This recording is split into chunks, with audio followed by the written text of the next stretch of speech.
जादुई अनमोल बोतल।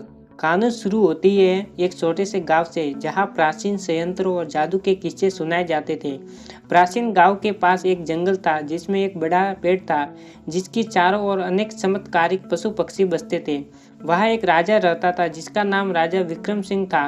राजा विक्रम सिंह के पास एक जादूगर था जिसका नाम गुलाब था।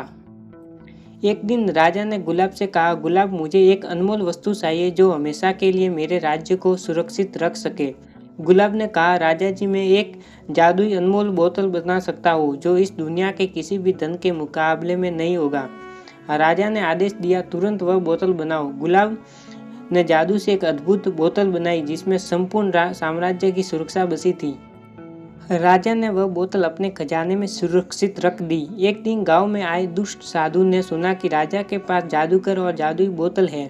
उसने सोचा कि वह बोतल मुझे मेरी अधिकारी लौटा सकती है। वह राजा के पास पहुंचा और कहा, राजा जी, मुझे वह जादुई बोतल दे दो, नहीं तो मैं तुम्हारे पास, अन्यथा मैं तुम्हें बड़ी सजा दूंगा। राजा ने इस धमकी के सामने झुकना नहीं सोचा और उसे वह जादुई बोतल दे दी। दुष्ट साधु ने वह बोतल लेकर भागते हुए अपने अधिकारी के पास जाया और उसे साम्राज्य पर शासन करने का आदेश दिया। अधिकारी ने बोतल के जादू का इस्तेमाल करके राजा को बाहर निकाल दिया और खुद साम्राज्य का शासन करने लगा। अब गांव में सुख समृद्धि की जगह दुख और धर्म का राज था, किंतु वह जादुई बोतल में जो राजा विक्रम सिंह के खजाने में थी आज भी अकेली नहीं थी। बोतल में एक संजीवनी शक्ति थी जो किसी भी दिल को स्वयंभू कर सकती थी। इसी समय एक साधु गांव में आया और समझ गया कि किसी ने बोतल का दुरुपयोग किया है। उसने बोतल को खोजते हुए राजा को खजाने में पहुंचा। बोतल को खोजते समय उसने एक छोटी सी छेद में उसे पाया। बोतल को उठाकर उसने उसकी जगह पर राजा को बाहर निकाला, उसे बोतल के साम्राज्य में ले गया।